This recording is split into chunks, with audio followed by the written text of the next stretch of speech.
Hello. Today I'm talking with Tasha. Tasha is one of these people that keep looking for different ways to impact the world, all while keeping true to herself. Not afraid to share her failures and what she learned from them. I'm Ivanul from Who's Agile. My pronouns are he and him. Welcome to my channel.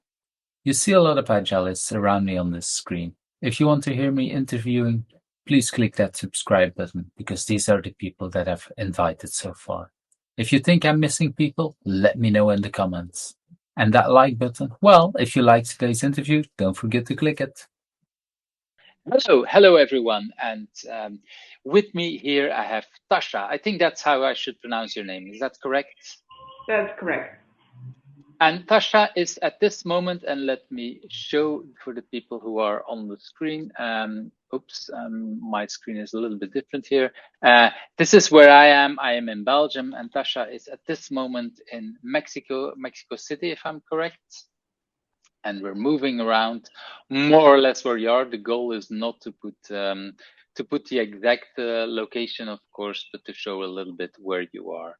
And where is my mouse pointer here? And let's bring you back on screen. And on my side, it's 18 hours 27, so it's 7:30 in the evening. And what's the time on your side? It's 10:30 in the morning. 10:30 in the morning. So that's already showing us we are really recording remotely. And I've jumped right into this, but Tasha, tell the people who are here a little bit about who are you, what do you want people to know about you? Such a big question. Like all the time, who are you? I'm like so freaking frozen. Um, well, at the moment, first I'm a nomad, and I have this nomadic life for 7, 8 years, and you can find pretty much it's not only about the location, it's all about me, like about how I build my life, how I build my values around what, how I build my environment, people around me, and my work, of course, making this available wherever I am physically. So right now I'm in Mexico, but can I do also here physically? And at the current moment, the biggest thing what I do breath work for individuals and for companies and for teams.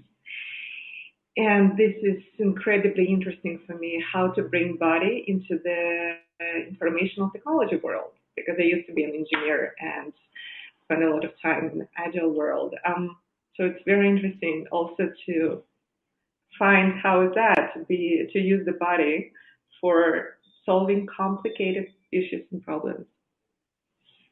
I think that's a very nice introduction and brings a lot of how we got to know each other because indeed we met each other in the agile world. And I invited you because for me, you still represent a lot of the values that we have in the agile world. But that sometimes it means, and we have some people who came from all over some other parts and then moved into agile. And for me, it was like, okay, Tasha is a person that came, or I got to know you from the agile world and then moved on a little bit. And I thought, okay, that might be another kind of diversity to show people. And let's jump right into that first question. What is something that people usually don't know about you, but has influenced you in who you are? Hmm.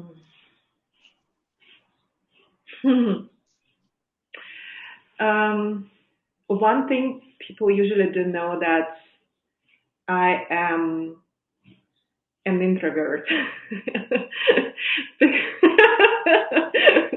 because usually people think that I'm super social, Mm, super open, love to be surrounded by people, and it's true, I do.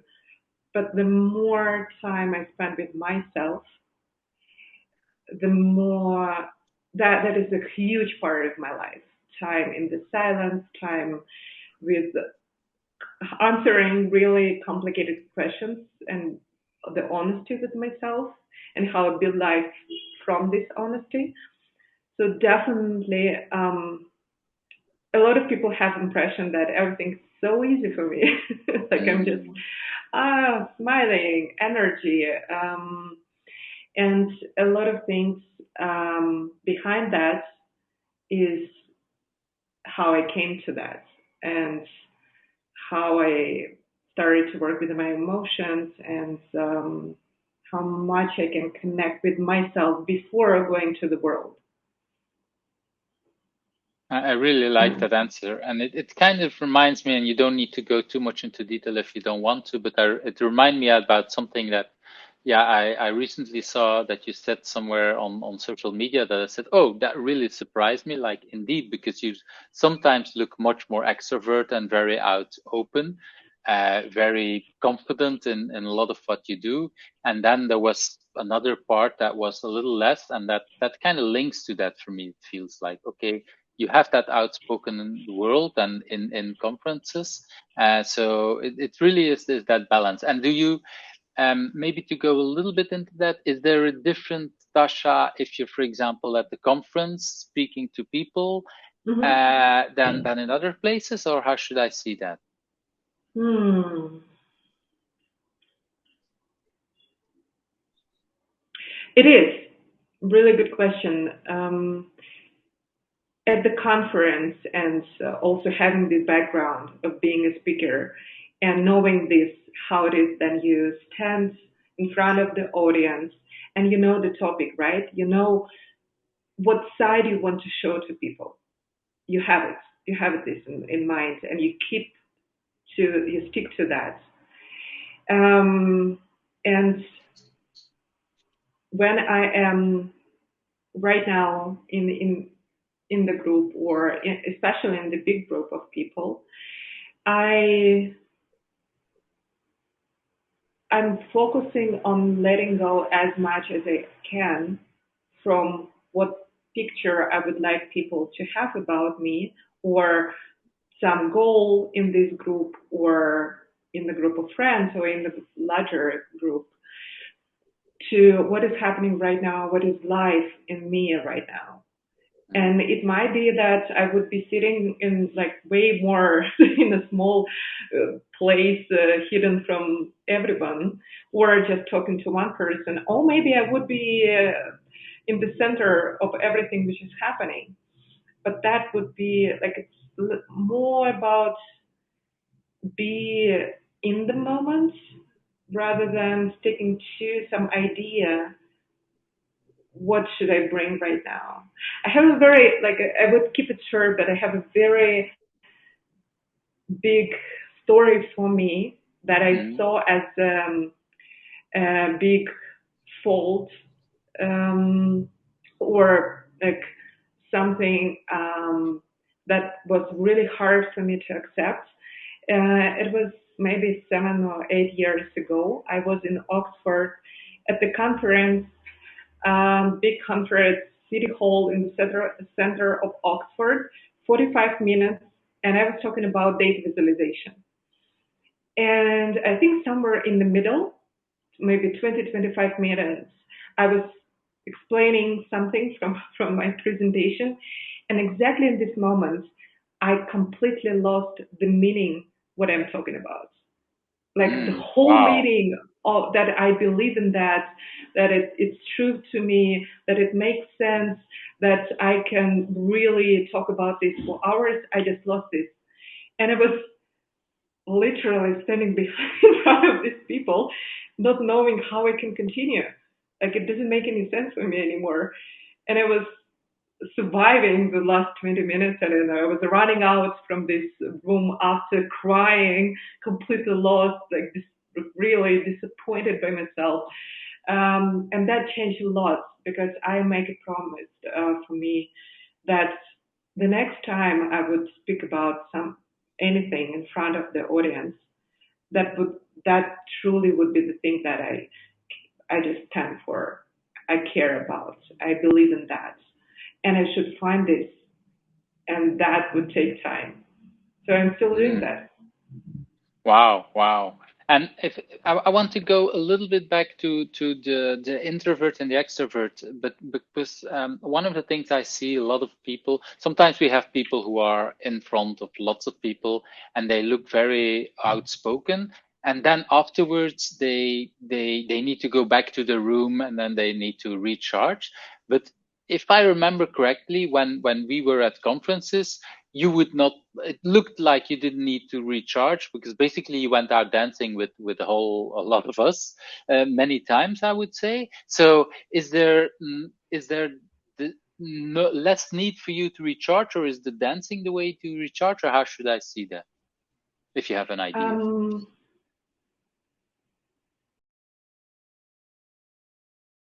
Two things about that. That first, recharging right now, it depends what kind of recharging. Is it emotional or is it physical recharging or maybe mental Mm, recharging? Emotional, I would definitely go to someone, just one person, to have a deep conversation. That is usually what recharges me. This sense of deep connection, something that we can really go into the topics, like removing maybe something nice around us, and just really talking about something important for us. Physically, I would say dancing or any kind of movements. It mm. can be free movements. Just getting back to the body, right? Like letting it speak, express itself. Um, that like these days, tomorrow, no, this weekend I will go to the ecstatic dance, and right now this is the same practice of like honest conversation, but just with myself, with my body, and how I feel and how I can move out from that. Um, and mentally, that would be just switching maybe and from focused to letting go. Again, dancing, this is a great moment, right? And when you just uh, Mm. don't focus on something concrete, but you observe what is happening, and you can be with yourself, you can be with other people. It could be really interesting and fun, just having fun. That's thanks for giving that explanation, and especially the three kind of types that need recharging. I didn't really think about it before, but that makes a lot of sense. So thanks for that very extensive answer. Okay, let's move to the second question. If you had not been doing what you've been doing now, and we already talked a little bit about multiple things that you do, but was there anything that was you were destined to do? Is there anything that you were you would have been doing? Mm. Well, one thing which is already here, I'm kind of giving up on being a silversmith. I Mm, started this path here in Mexico, and just right now I don't have. I see that I don't have capacity on working as I want with breath work, what I want to change with this, and also working with jewelry, creating like all these things I created by myself. But I definitely saw my path into that. I saw how it could be different if I am a designer and if I work with my brand and if I go to exhibitions, galleries. So that would be definitely just another story of me. Um, and one more thing was at some moment I started to work with teenagers, but then again I switched to the teams and companies. But really, I was and I feel super passionate about helping young people to show up in the way how they want. Really understanding better what is that they want to bring to the world without these social institutes and without this path, which is already written, what you need to do. And I had my programs around that, and then I stopped. So it's kind of something waiting, I think. We'll see. But it's interesting because indeed you have been, like you said, you had a nomadic life where you were trying to find your way in multiple kind of ways. And at the same time, I'm hearing you also want to help out people who are on the same path, maybe not at the same level, maybe beyond, maybe before, but you really try to help. And that's something that I recognize a lot in a lot of the things that you've been doing, trying to help the people getting along the way in multiple ways, even if it was just technical or in another way. So that there's a lot there, I Mm. think. This is something that's true, and thank you for noticing that. That means a lot because a lot of things that I'm saying in socials, I'm saying because I want to show that you can, and this is also possible, and you can do this. Mm, And it has been in my path, and maybe again, a lot of things what we do are coming from our own pain. So on my path, I didn't have that much support in what I was doing. So I was really driven by myself and from in out to out. And it's great. Like I'm super thankful that I have this capacity and ability. Not everyone has it. And sometimes people just need to see another way of living. Like, oh mm, wow, it's already possible. So I don't need to stick to just to this picture. There are no rules. There are no ways that were written like this is your way. This is exactly how you need to live. But you need to have courage about that, right? And sometimes support is crucial on this path. Just to be surrounded by people who support you in that, who maybe share the same values, or sometimes someone who just say, "That's okay. Everything is okay with you. Just do what you want. That's okay."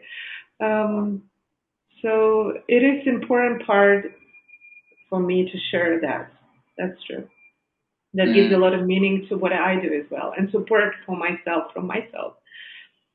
Yeah, and maybe we were coming to some of these later on in the conversations as well. But I remember, for example, some of the pictures or the videos that you're sharing lately about you trying to yeah, adapt to what I don't know the right word, ice water, where you try to put Mm. your body in, and where you said in the beginning there was no way I would ever be able to do that, and now I don't know the exact timing, but you're able to actually become relaxed after a couple of times. Is that a similar kind of thing that you feel supported, that you also feel like I don't know, maybe not pressuring yourself, but at least you're trying something that you would never thought you were be able to do? Is that something similar?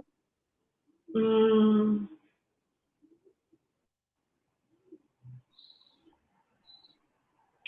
This is a little bit different. I Mm, think here we are talking about vulnerability.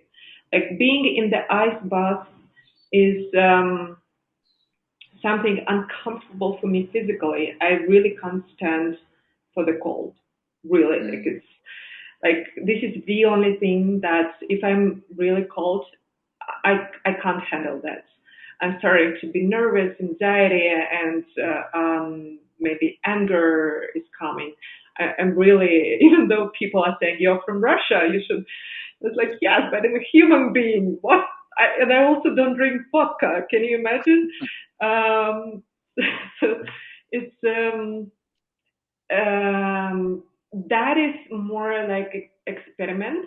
Like, mm, can I handle? And of course, in that way, like a person Simon who was next to me, he was really just explaining what is happening. For the first minute, it would be uncomfortable. That's okay. This is how you stay focused on your breathing, and so you know the tools, and you focus. You also know that you can get out of that, and you're more like with the curiosity. You're trying to see what if I stay a little bit longer, right? Like mm. my first was like 3 5 minutes. Now it's more than 10 minutes, and then Wow. focusing on different things every time. Like what is that right now to find my calmness in this uncomfort? Or what if I put fingers? It's super cold for me to put my fingers. It's like the end of the world. Like, what if I put 2 fingers? What if I put 3 fingers? So it's more like a game. Mm, Uh, and when I talk about living your life in the way how maybe it wouldn't be accepted by other people. Here we talk about fear. It's a Mm. fear of rejection, being alone, not supported. That's something what stops us. And that's why I mentioned vulnerability. So that is really for me about being able to stay with, this is uncommon, to stay with uncomfortable, but also how you can really be able to work with your fears and stay with your fears and act independently on your fears. Yeah, but the link I see is that, for example, if your body is really, I can't stand cold as well. I'm not even sure if I would go for 1 minute in it. Uh, but I really, yeah, you can put me in a sauna and work there, that no problem. But the cold is a kind of similar thing. But for me, it's like if a cold really takes over, especially an ice bath, if you stay there for a couple of minutes, for me, it's like there's also, maybe it's not fear, but there is something that your body is taking over, and that Mm-hmm. I would not be able to think really rationally anymore. And there is where I see some kind of link. And but for you, that feels different as with the fear. That's what I'm hearing. Mm, yes, I have less. I hear what you're saying about the fear, and it's interesting that you mentioned that I wouldn't be able to think rational. So maybe if we are in the deep conversation, I will ask you like, what is that, and not being Mm. able rational. What is that for you? Like, or what is available in that case if you don't think rational? What other part of you is showing up?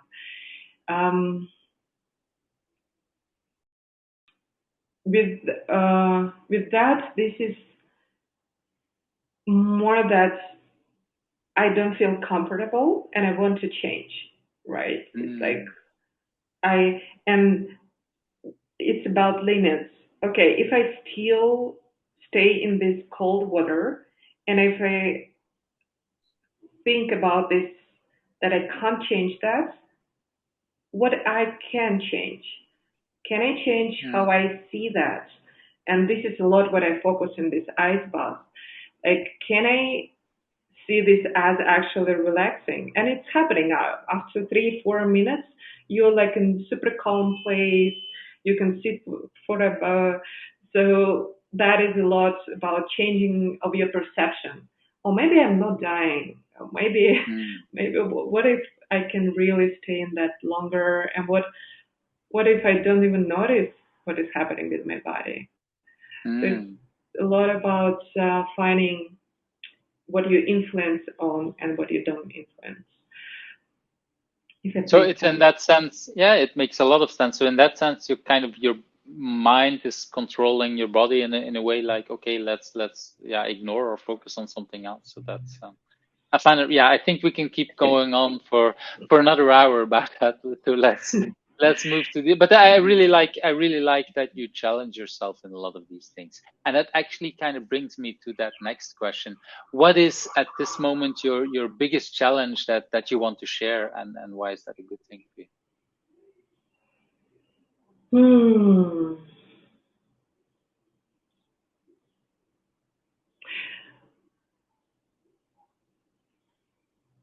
Well, there are. I'm thinking like about onions. Sometimes, like I really feel myself like an onion, layers, layers, layers. And Mm, I was thinking about one layer, like one challenge, then go deeper, deeper, deeper, and see what is in the core of these challenges. Mm,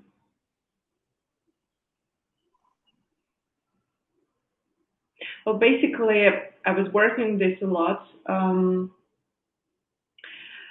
and now I'm coming closer. How can I short, make as short as it's possible the time between my idea and putting this to the world? mm, And that took me years, and it's a lot of around that. like not trying to be perfect, not trying to make all possible way how it would be accepted by the world, or finding the or thinking about too big maybe, um, because in that case it's just the rest. I have brilliant ideas that I would like to bring to the world. I would like to move forward with breath work and build and ultimately bringing this to the companies where people even don't think about this, but as way more long before meditation was started in the Google, I see in a couple of years breathwork would be the same in the company. So, and I would like to be one of these people who will bring this to the corporate world. But again, these are ideas. I already have them in my mind. The rest is just to learn to have the skill. It's just I have some idea, small step, but moves forward towards that. Make it happen as fast as possible. Check the hypothesis. Everything what we have in the agile, actually Mm. applying and being agile as much as I can. I really like that because it's indeed, and you talk, well, you previously talked about some of your challenges in other parts, and this is a nice example also again, okay, you have some idea, but then, okay, how do you, yeah, bring it out in the world with understanding that maybe not everything is perfect, but like you say, we need to have some experiments and learn because in our mind we can create it perfectly, but then of course when we apply it, we only get the feedback, and we learn something, and sometimes we want, yeah, to stay too long in our head to make it even better, and yeah, that's not always helping. So why is that challenge a good thing for you? Is there anything about that challenge that really is good for you? Again, for me, this is a lot about helping other people because it's my own pain that I have been living with some of the ideas for such a long time, and I'm still asking myself why I didn't do this earlier. Why I just Mm, didn't try. Why I didn't just go and do that. Of course, everything has its time, but I just when I talk to someone and I hear some brilliant idea of this person, which is really important. Like I have a friend and she wants to work with children through body movements and help children to understand their emotions through dance and movement. But then I see how, like, really how people are stopped and give up on some mm, better or whatever they would like to bring for themselves or for the world just because of all this constant looping that we have in our head and so many great things the world would never see, uh, or some potential things that could happen for the life of this person would never happen. So understanding better how what works for me, then you can apply this, of course, um, to to the work with rest of the others. world. Mm-hmm. Yeah, because and that's where I see a lot of what you did. Like I said earlier on, indeed, you learn something and then you want to help out others. And the way I've always known you, for me, you're a very passionate person. It's about talking about, yeah, whatever you did in the agile world, about all the conference and everything. So there's a lot of passion, a lot of drive. Do you know where that passion, where that drive is coming from? Do you have any idea there? Oh, definitely, because I was thinking a lot about that and noticing that I would like to use that. If we know that, we can use that. The main thing, I just love life. Mm, Really, I do. Like I just I'm finding so fascinating the world around us, and when I'm losing an interest in life, that something is happening. It means this is the time to sit down and answer myself, like ask myself, what's wrong, what's mm, happening. That wouldn't be my natural state. my natural state would be like, oh wow, let's try, let's explore, let's see what is what is there. And if I'm finding myself tired, exhausted, like procrastinating, that would be the time to ask, okay, what's happening? Mm. Maybe I need to change something. The change is a big drive. Just the changes itself, like this idea. When I was at Vipassana at the first time in meditation course, the silent meditation course, um, the the main thing there, the whole idea is that we are constantly changing every second, Mm. and you observe that like 10 days you're just sitting. The only thing that you do 11 hours per day, you observe the changes inside your body, every inch of your body. And you see that, oh, there was the pain now in my shoulder. And 2 minutes after, there is no pain anymore. So it changed. Mm. Or there is a nice feeling in my heart right now. And 5 minutes later, there is sadness there. Again, it changed.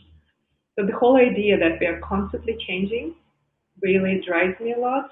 So it means that whatever is happening right now, we can change this, I can change this, and I would change, and the world would change. Wow, that's very deep and yeah, I'm not sure how to say, but I recognize some of that indeed when yeah, like you say, you're a very live person. You most of the time when I met you, you have lots of energy. And I assume that just like any one of us, you have indeed some moments that you are less live, but it's really good that you then think about, okay, what's happening? Why what's happening here?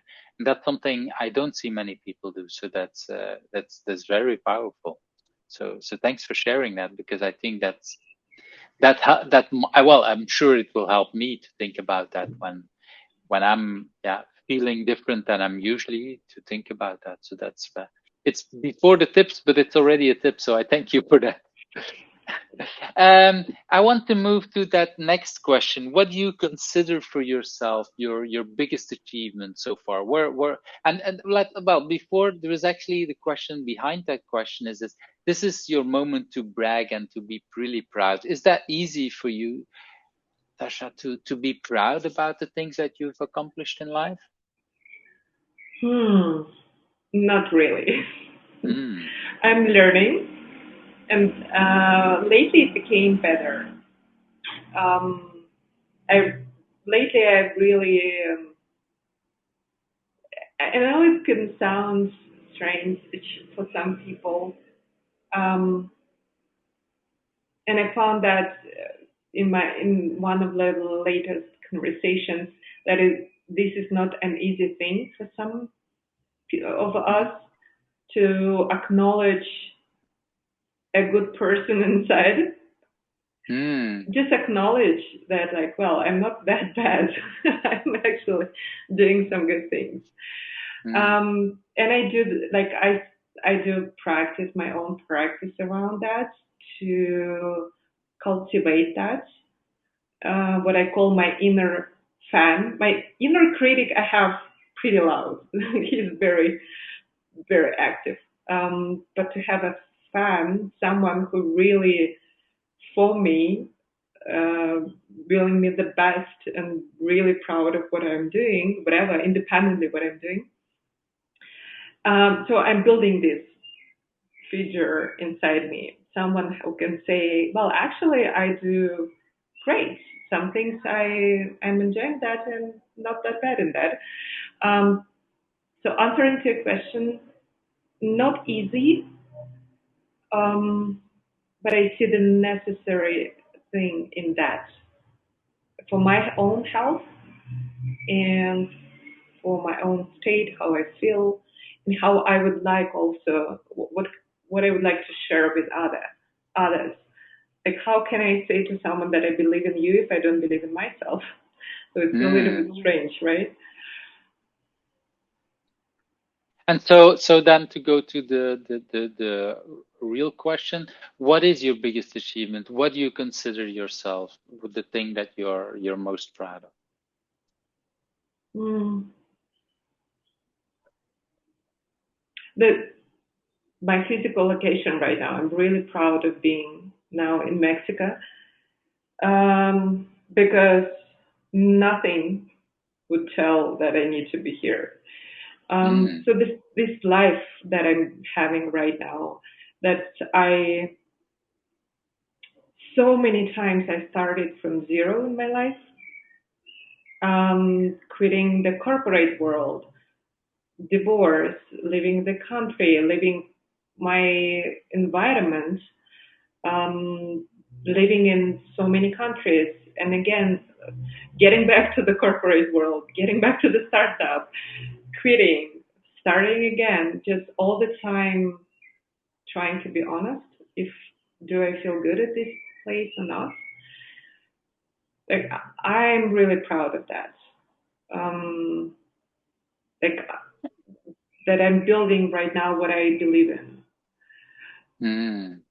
Yeah, it's in that sense I recognize a lot of because when I see you sometimes and I say okay I think you lived a while in London if I'm correct at some point or I saw at least some pictures of you and then I was like whoa and then Mexico is like oh she's really taking on the things and then I really see that okay you're trying to live according to some of the values that you have and that I think it's something that a lot of us we can learn from and it's for me it's not really important what values that people have well there are some exceptions that I think these kind of values I don't like but for most of it is like if you live according to your values that is something that is very powerful so indeed if you achieve to do that is wonderful and that's really hard because we live in a world that tries to push values to people you have to live like this and you have to do this and you have to yeah we see a lot of advertisement we see a lot of things around us that kind of tell us how we should live and that's not always why how we want to live and if you can achieve that living according to your value I think that's indeed a very nice achievement so thanks for sharing that. I want to move to that first official tip. Do you have any personal agility tip to share? Is there anything that you say that okay, yeah, something that you want to share? Can you give me an example? I am, yeah, this is I try not to give an example because I leave this. I know that for many people it's a very difficult question because they say, "Do you mean this or do you mean that?" And I am purposely trying not to answer that because I hope that gives it much more diversity in the kind of answers that people get. So whatever you feel that is this is something that you do or you advise people to do or that something is that you think is interesting. So for me, the tip I would give you is that, okay, let's just talk about the first thing that comes to your Mm. mind when you talk about this. Okay, I have one. Really, while you were talking, that helped me. Thank you. To think about this, to be agile, and if we get back to the core of agile, I remember when we were talking, like just in the beginning, it was so many years ago, back to the time, it's now everybody's agile, let's say, right? Like Mm, back to the time we needed to educate, nobody knew what's that. And for many people, and especially working with the big organizations, do you remember this, that people saw agile as chaos, as everybody is doing whatever they want, full, not having like really structure. And even if we go further to holocracy or some like right like maybe tier organizations, like those who build on some values, but that there are no processes. So it was seen as there is no structure in this agility. You want, you decide, you go, you do. There are no principles. And for the personal agility, the same. It may look outside that I have completely agile lifestyle, moving, nomadic, changing the work, changing what I do, my focus is. But behind that, there are principles that I use. Mm. And behind that, there is structure that I have in my day, for example. I always start a day from my morning routine. I can't be flexible if I don't have something that I can rely on. To be flexible, I need to have a structure. To be being able to give my freedom, I need to have a space I can that would be my ground. And if I want to be flexible with the day, I would start from what is that in the day that should be really like grounded. Where is my discipline in that? Like I'm doing my breathwork practices, my time with myself, my like answering these questions, what is happening with my life every morning, drinking mate, just something that I know would be with me independently where I am, what I'm doing. I'm in the jungle or I'm in New York, and it doesn't matter. I have this.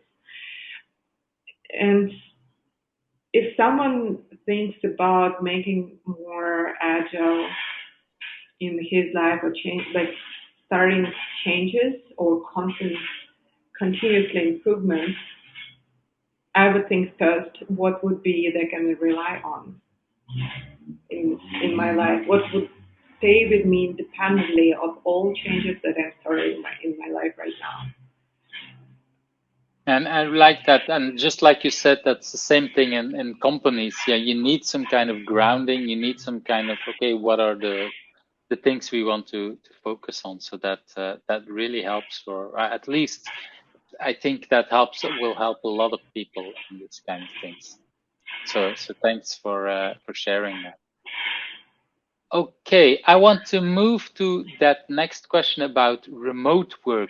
I'm not sure how much of remote work you're doing these days, but we're talking remote. So, is there any tip you have around remote work?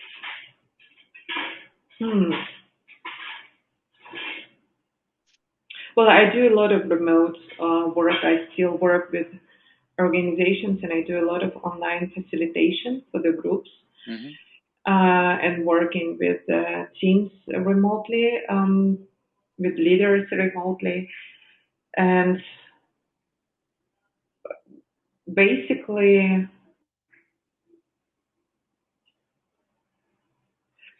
what right now for me, this is the same, so natural. And I do a lot of facilitation, for example, which is can can be um, possible. It seems to be not to be possible online, and that could be done only offline.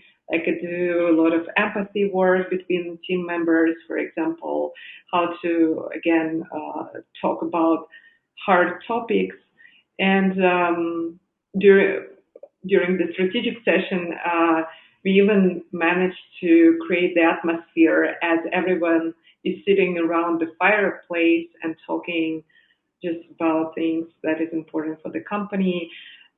So one thing for me is that there is no really difference between remote and offline any, Mm. like anymore. There is idea that it's different, but really, if you want to make it really your tool, I think the first step in that is to accept that it's the same tool as you do offline. Mm. And everything what you have in mind about offline, how you would organize the communication, possible to do online. You didn't just need to be a little bit creative, using more tools around you, making the breaks, letting people to stretch because they're sitting right. But in fact, you can be the same online as you do this offline. Um, Not to forget to get back to the real world. Not staying only online probably would be another thing. So if you do a lot of remote work, stand up, go to people, meet them, walk. Like remember how it's that to talk to the real people, not only online, and that would bring you nice ideas how to combine that. I do breathwork sessions online, Wow. and Okay. from that is my favorite. Yes, I did yesterday. I did offline group session here, but just before our interview, I did in one-on-one breathwork session online, and this is the same effect that it is offline. But okay, now I'm trying to understand because if I, the way I see, my mother did bioenergetics, I think is the right word, some kind of breath work as well when I was younger, or that's a little bit, but I remember. And one of the things I in my fantasy or what I seem to remember is that when people are breathing, she was also like, okay, trying to put her heart somewhere to feel people breathing one way or another. And sometimes, so that's something you cannot do remote. Is the how do you do that to feel how people are breathing? Is that could you say some more about that? It's another type. What I'm hearing, this is somatic breath work. Hmm. This is when on the top of the breath work, you really can work as a therapist and help people to release through touching. So you touch, and this is really somatic work, right? But what I do, I guide people a lot. Hmm. Yes, I do more guiding if I do this in person because in person I could make adjustment just putting my hand and people start breathing into this place. But with that, I have more trust to a person who is on another side of the laptop that he is in his process and he's taking right now as much as he needs. And my Mm. way is to explain what is happening, where to put the attention through the session, constantly remind that feel your belly, notice how your belly is expanding, notice that your ribs are going to the left and to the right, for example, right? Notice how the air going through your body, and then trust that the person can do this without me. I can guide, but there is another part of responsibility on another side.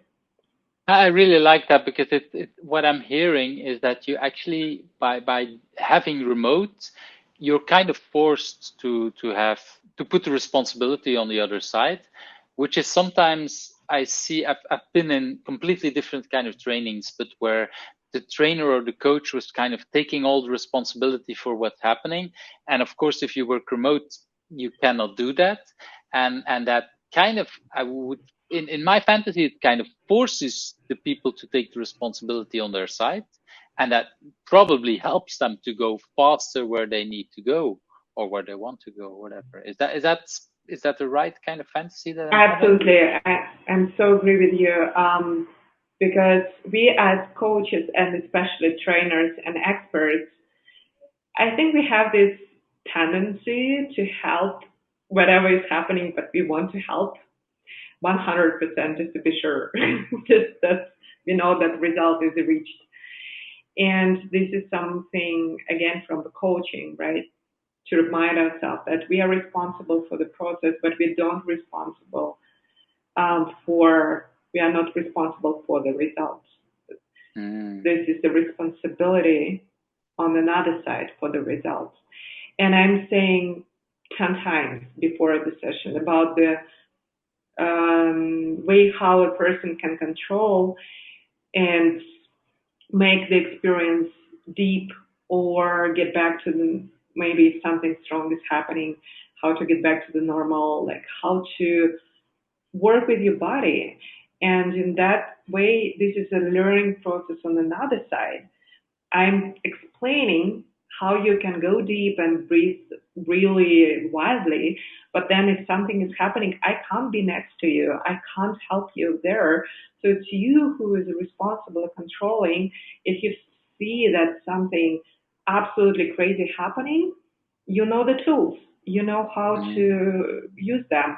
Again, through the process, right? Like through the sessions, I will remind, like, if you feel something, always you always can really control that by yourself. But again, the person is learning how to do this by himself without me. I'm just a person who creates the space. I really like that because it's putting the responsibility on both sides. You're on, okay, I trust the process and I trust the other person, and the other person needs to take that responsibility. I really like that. Yeah, I'm one of these people that have seen in the past how yeah, people have been rescued. I also had that in my earlier life, that I felt like, okay, people are rescuing me and I don't always realize what's the problem that I'm having.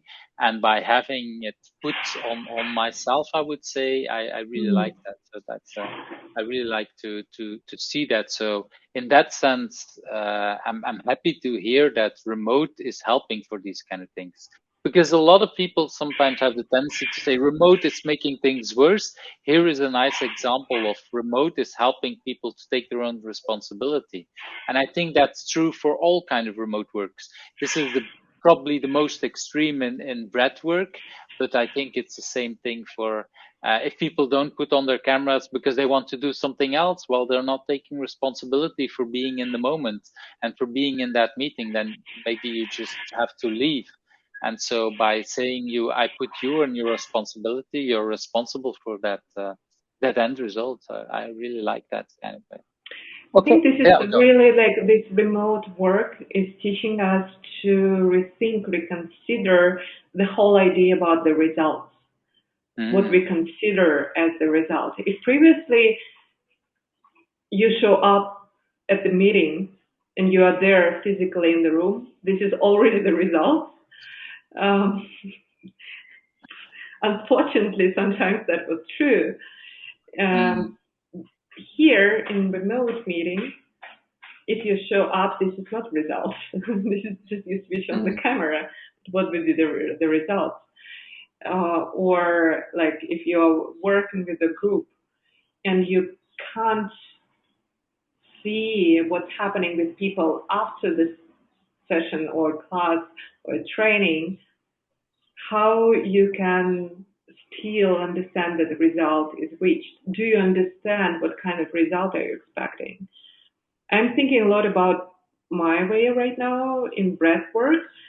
Like, how can I understand that first I did my job right and I did my job good? What can I improve in my part?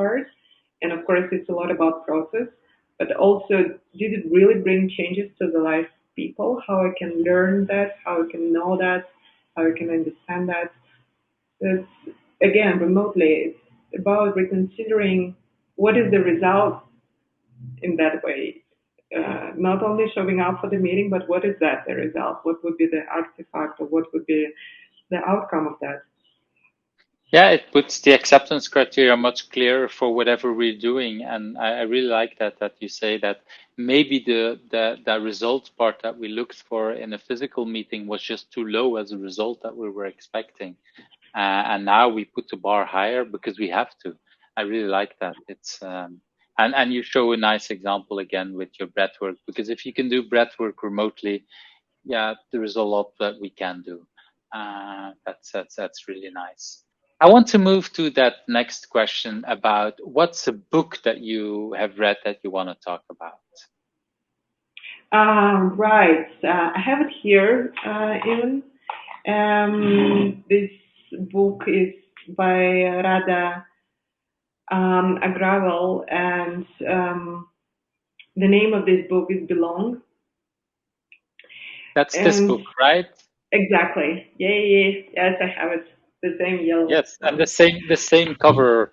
Okay, that's nice. It's not always clear if I have the exact cover, but okay, let's talk about the book. Why do you want to talk about this book?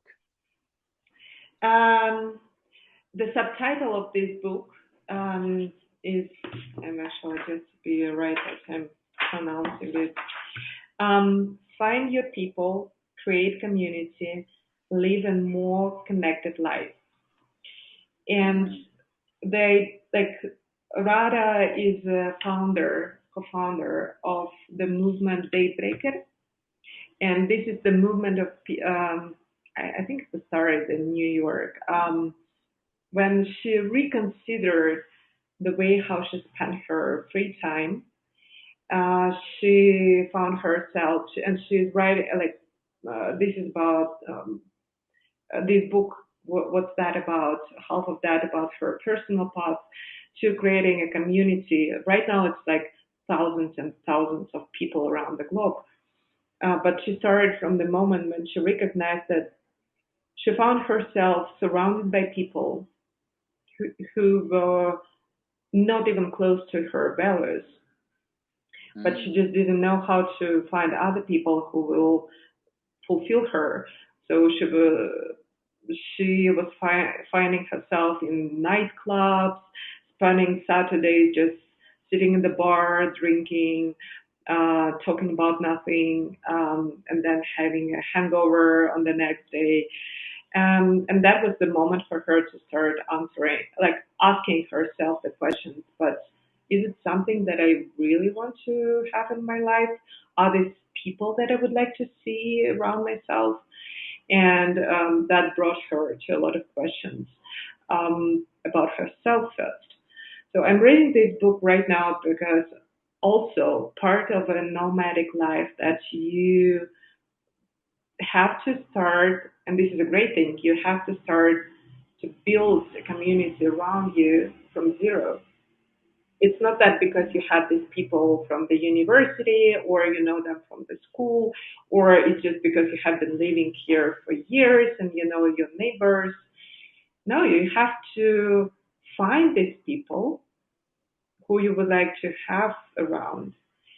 And for that, first, it's great to consider what is that you would like to share with them? What would be Mm. in common between you and them? And that is huge amount of questions to yourself. And right now I'm building this in Mexico City, like my community, and I'm asking so many questions myself. And this is hard. This is like it takes time. This is not just Mm. a single moment. Like where are these people that I would like to have around? What is that in common between us? What I can maybe what kind of better person I can be if I'm surrounded by these people, because we Mm. always show to the world really we depend a lot of social, and it's okay, we are social, like we are social human beings, but we can show, and we both have as wonderful things as terrible things in us, Mm. and we will show that depending on the environment. So if environment force you to show your angriness, violence, to show something that you don't want to behave like that, but you really see that around you and you may be forced to show that. And then if you're surrounded by people who see the best in you, who believe in you, who really want to make themselves better and world system better, you would be another person if you're surrounded by these people. So this book is great step by step process how to first really go deeper with yourself, with your story that you would like to share, to rewrite maybe even some ideas about you, not just because it always has been like that, but because you really want to have this now. Mm. Um, so right now, for example, I really want to be surrounded by people who a lot is in this mind and body connection, who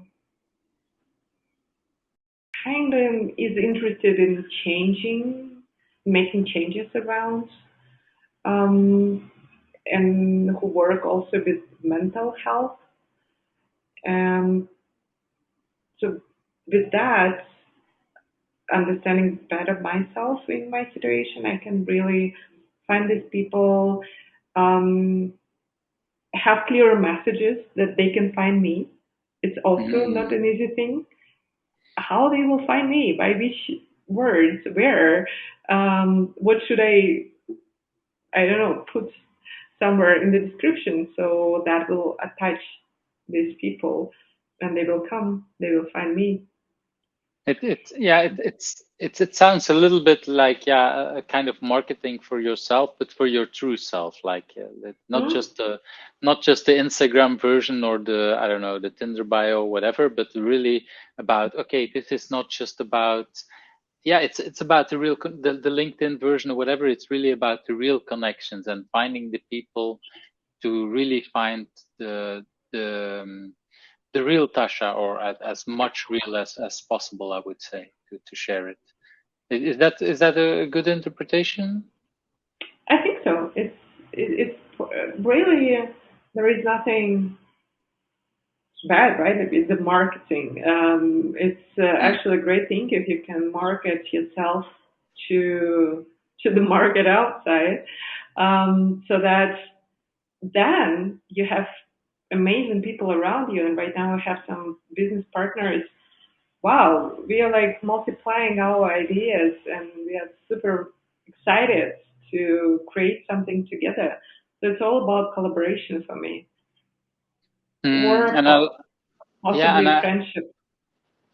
I really like also that you mentioned there's nothing bad and indeed about marketing, and that in my view, um, if I radiate something that is maybe not seen as the rest of the world as something perfectly or good, if it repels people, if people are saying, oh, because of that I don't want to talk to Eve, I'm actually happy, because that means that I don't have to deal with the people who don't want to think about parts of my life that they don't like. And that way we can share, I can share parts of my life with the people that appreciate it in any kind of way. And in that Mm, sense, it's the real marketing for the real person, I would say. That, yeah, if I'm surrounded by people who only want the Instagram version, then I wouldn't feel happy. Then I wouldn't feel, I wouldn't feel supported. And if there is another part of me that they don't want to see.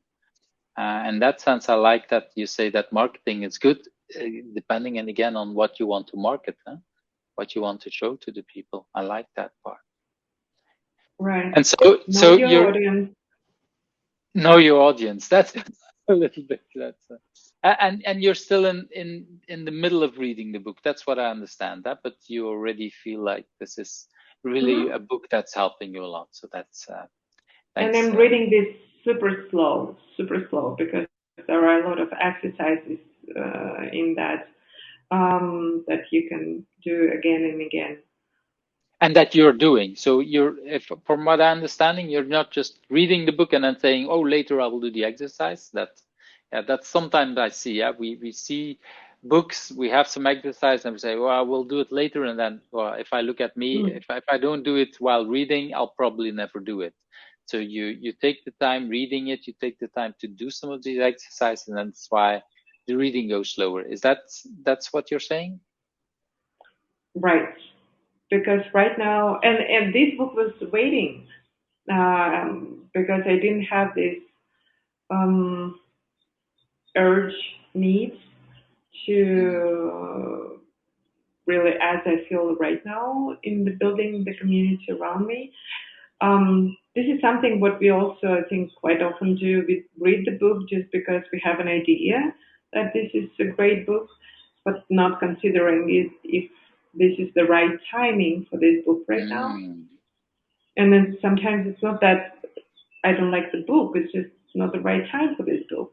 So maybe a bit later would be a better version for that. I, I think that's really good advice. Is that sometimes, there are books probably behind me and left and right of me to books that people have been telling to read me, and for whatever reason, I haven't read them. And then all of a sudden, you read them, and it's like, oh, why did nobody tell? Well, everybody told me, but Right. somehow it wasn't the right moment. And then you read it at the right moment, and then it really helps you. I think that's also the kind of thing. And sometimes, yeah, maybe I could have read it 10 years ago, but probably I was not even ready for that. I really like that we should in that sense allow ourselves to okay, maybe only start reading it when we have that energy for it. I really like that part.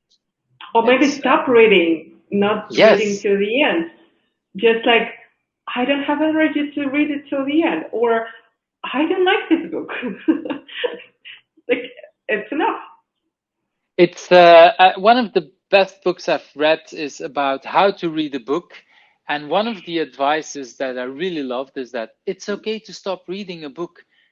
And I really needed that permission because at that Mm. moment in my life, I think I was already in my 30s, but at that moment in my life, when I started the book, I really felt that I had to finish it, even if it was dragging and I couldn't read. And normally I read like 10, 20, 30 pages a day. And this was like some books, like only 1 page a day and maybe nothing today. And it's like, why am I still reading? But I kept reading it. And then it took me like months to finish a book. And after I read that book, it's like, indeed, you start reading, you notice there's no energy, whatever. Okay, drop the book and go on. And maybe later, indeed, come back if there is a time, or maybe never. Maybe that's just not, and it could be a good book, but not for me, or not at this moment in my life. That's a wonderful tip indeed. Stop reading if it doesn't appeal to you. That's a very important And message. it's not only about books, right?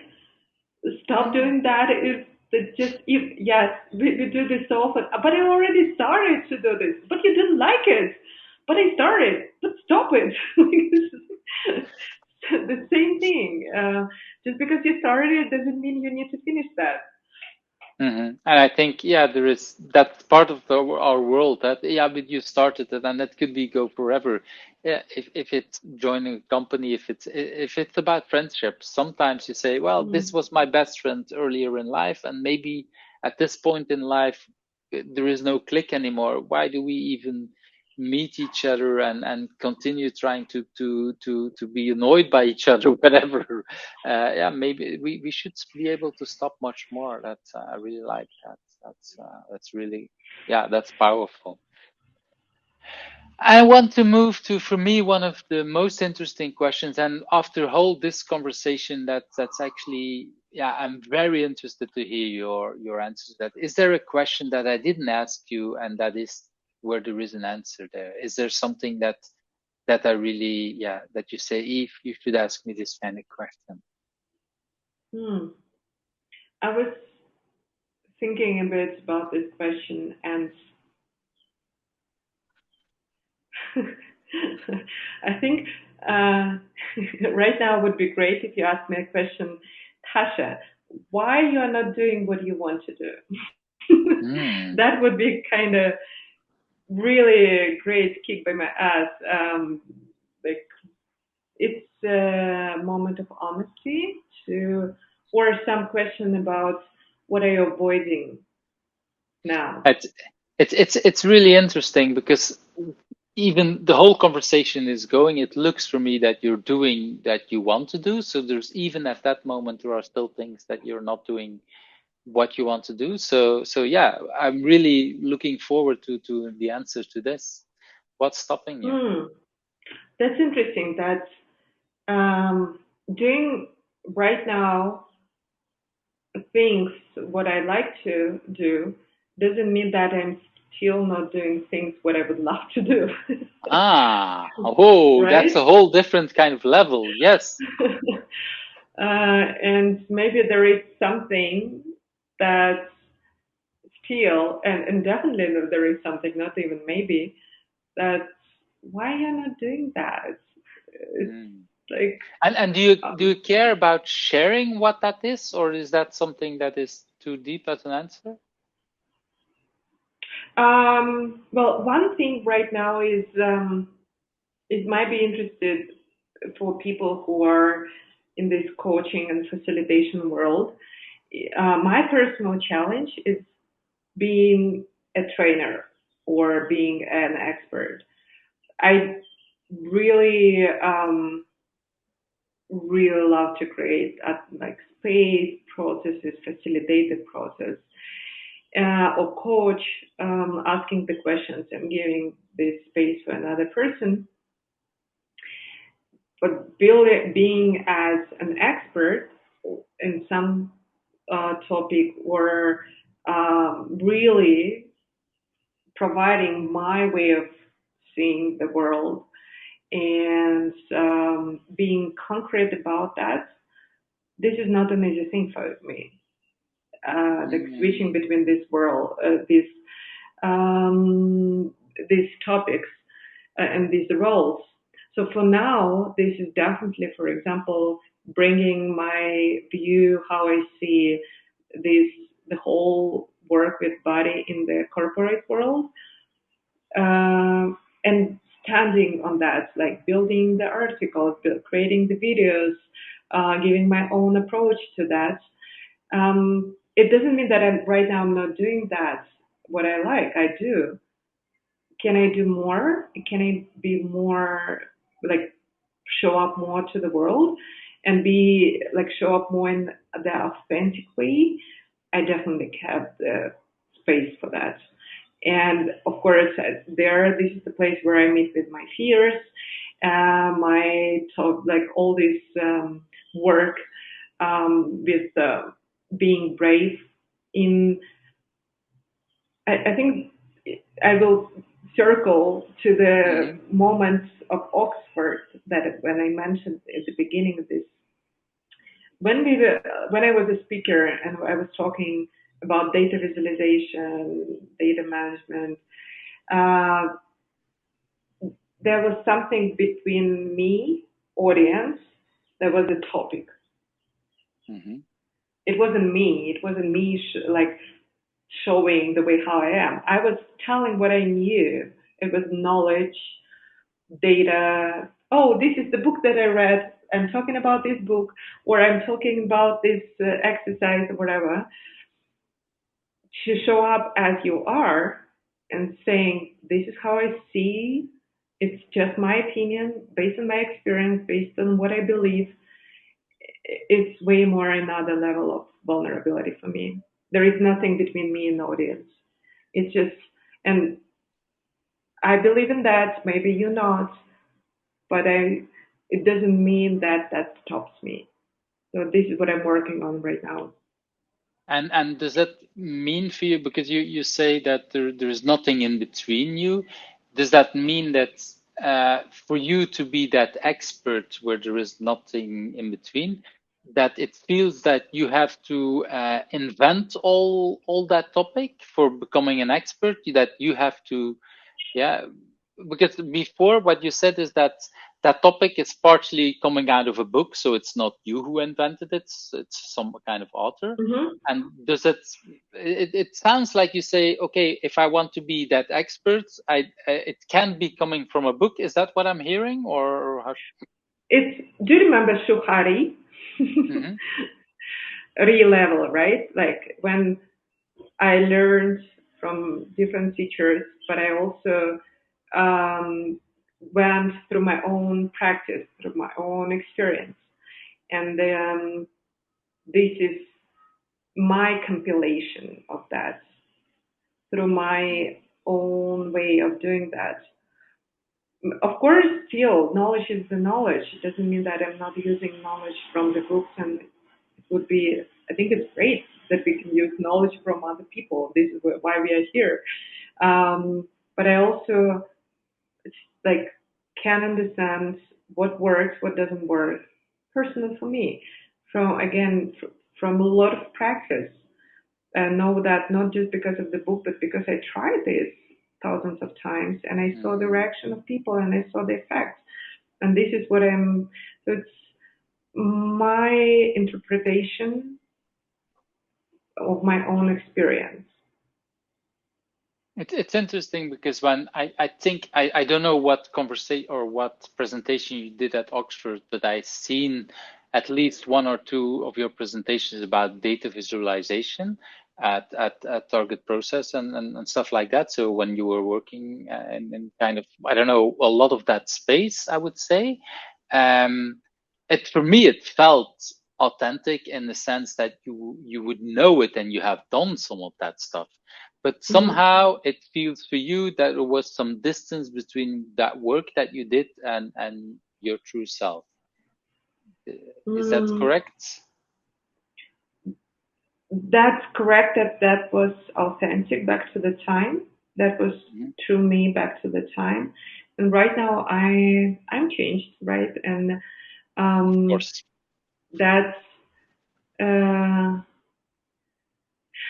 I think it's an interesting point, and this is also only my personal thing. Hmm. I feel way more grounded if I talk about some logical, rational things, and that was from your data visualization. Rational, pure, logical, statistical, based on science, based on system. Now I'm talking a lot about some things that sometimes, yes, there is science, of course, how our brain works, how our body works, but there are so many things that we still can't measure. Hmm. And for some people, it's still like this voodoo ooh, world, like magic. Hmm. Yeah. And coming from the place being a lot of rational and really like spending a lot of time in my mind, now talking about some things that I can't prove by the science or by the book. I can prove by my experience, only our experience of people I'm working with. That is that makes me personally vulnerable. If I talk Hmm. with someone who relies purely on science or on rational approach. I really like that answer. And in that sense, it kind of reminds me about some of the things that we did in the beginning of Agile, because if you talk back 20 years ago, there was not much research about why Agile was working. Today, there is much more research and much more. But we had a lot of skepticism around that. People who came from, yeah, who were thinking that they were much more rational, and they say, yeah, but it couldn't work. If you just add more people, you can go faster. And we were like, yeah, but we still need to talk to more Mm. people and understand. And so, and I see some kind of link there. Is that true for you as well, or is that It is. It is. I think this is how innovation starts. Sometimes mm, it starts from like you can't rely on your mind only. Sometimes you know what you know, but you don't know how you know that. And of course, even when we talk about the intuition topic, it also there is a science behind that, how intuition works from the physiological way. And I also believe that we can't know everything by right now. We mm, can't even understand how our brain works. We know just a little. So there is something that you're passionate about. There are emotions. There are some connections with some higher, maybe if you have this, or some magic is happening. mm. There is nothing wrong with that. Maybe sometimes we need to be a little bit crazy or not acceptable by rational world to create uh, incredible things and to move forward from the point where we are right now. And And this I is what want. with agile I think happens. People were Mhm. just, what if? What if we changed everything? Exactly. And what I want to bring it back to your question that you asked yourself is about, okay, what's keeping you from doing more things that you love? Is it the correct interpretation that you want to do that, but at the same time, like my rational brain doesn't allow me because I need some proof for myself, or is that not the case there? Hmm. Mm, speaking about the therapist effect of that, maybe yes, maybe it's a little bit more trust Mm. to what I'm doing, um, without knowing that 100% that works because I read this, because there are some, even though I use a lot of scientific information in my work, just trusting would probably bring me to some more interesting place I can imagine for myself. Well, I think you already are at very interesting places if I see what you dare to do compared to a lot of other people, and especially, yeah, moving, yeah, like you say, in nomadic world and in multiple places around the world, that kind of things. And I want to move to that next question, and because of that nomadic world that you live in, you kind of meet people around the world. So, who is for you a person that I should ask next, or maybe multiple people that you think I should invite? Interesting that the first,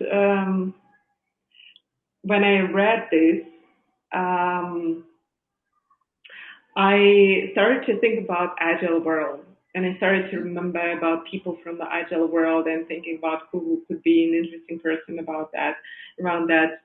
But right now, I thought about my teacher.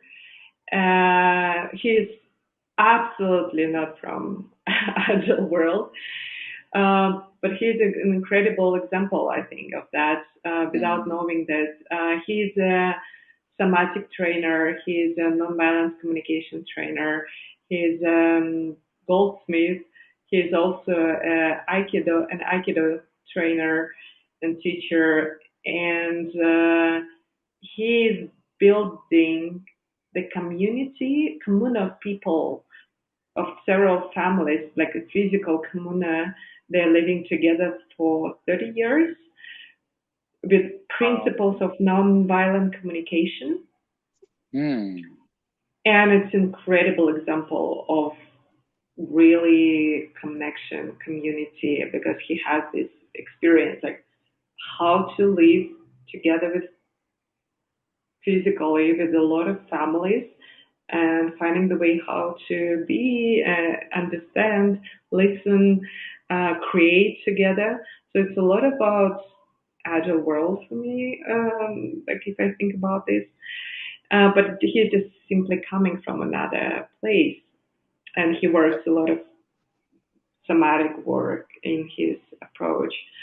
Um, so I would definitely be interested in hearing him answering these questions.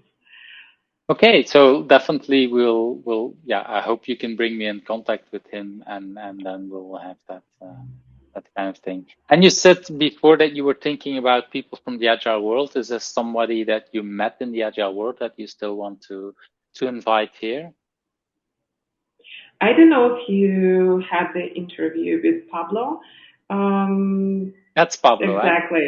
This is Pablo. I didn't see him for a while, but we met. I think you have been there also at this conference. We've I met. think we met. At We were the three of us. We were on ale somewhere. I don't know. Was it Barcelona? I don't remember I think it anymore. was Krakow in Poland. We Krakow. were dancing Yes, together. indeed. In Right. Krakow, indeed. So that Um, was indeed yeah, that was a very fun conference. A very yeah, both at well, spiritual is maybe the wrong word, but with a lot of connections. I remember seeing a lot of interesting yeah, talks there. And I remember mm, indeed Pavlov with his I don't think he was with his guitar, but with some kind of instrument there as well. So that was interesting to have. And so, yes, I didn't invite him yet, but he was on my list waiting for someone to invite him. So I'm really happy that you want to invite him. So well, I said a little bit about the conference, but what about Pablo? Is there anything specific why you want to invite him? mm, well, we met a lot of years ago, and back to the time he became also a teacher for me with his ideas. This his level of liberation. He was really provocative Mm. back to the time. Like right now, a lot of things that we have now as normal, usual, and were not acceptable by like back to the time. He was already talking about that, the level of freedom, trust, and also feelings in the IT world. And he built a very interesting company, IT company in France. The way how they built this, the level of communication that they had, the level of responsibility that people in their company have was really interesting. So I'm really curious where he is right now. That knowing that back to the time he was already where we are right now, I would be willing to know where he is right now, how he sees the next steps for the agile maybe world. He was really all the time provocative about that. I think that's a nice description of Pablo in many different kind of ways. So thank you for inviting him. So Tasha, if people want to, I would really like to thank you for your time because we've been talking for about an hour and a half almost. Um, it's yeah, time flies when we're having fun, huh? It's Hmm. so if people want to connect with you, what would be a good way to connect with you? Um, Obviously, they can find me in LinkedIn. I'm a I lot on think that's the link to your LinkedIn. Is that correct? right. I think so. I wouldn't say that I update this often because I found like myself right now is in a little bit another world. Definitely Instagram because there is a lot of from what I'm doing now Hmm. examples, and I'm just sharing day to day thoughts there. And I love to do that just to show the reality, not just my ideas, but the way how I'm living. And a lot of from the breathwork journey is there, obviously. I And didn't prepare the link for Instagram, but I'll definitely put it into the show notes that people can find you back there. this is two main things I think would be. I stopped using Facebook, for example, 5 years ago. So definitely not the place to find me there, even though I'm still there, I'm not there. I Better. recognize that at the moment that Facebook implemented or didn't implement GDPR, I also said like, okay, and I have the exact same thing. I'm still there, but I'm not there. I haven't connected. I haven't used it in like 5 years. So it's really like, yeah, I recognize that a lot. So that's I really want to thank you for your time because it was as much fun as I was hoping, with real deep answers and multiple ways of showing your life and showing how you, yeah, what you're dealing with. And this is why, yeah, when I originally invited you, what I was hoping for. So thank you for that time. Thank you. I'm really enjoying that. I really didn't notice the time. I'm super happy to reconnect, and that just shows how strong can be connections that we created from the right points. Like we had a lot of fun in the agile world, and we still do have this connection. It's so important to see that time doesn't matter if you really want to stay in touch. Yeah, I recognize that, and that's a kind of, yeah, I recognize a lot of that, and I do hope that we'll meet again somewhere in physical world at a conference or maybe at something else. So, but anyway, thank you for your time. Thank you. Thank you. Bye Bye. bye. Thank you for watching Who's Agile, where the stories of agilists come to life. I hope you liked today's interview. Subscribe if you're not subscribed and want to get to know other agilists.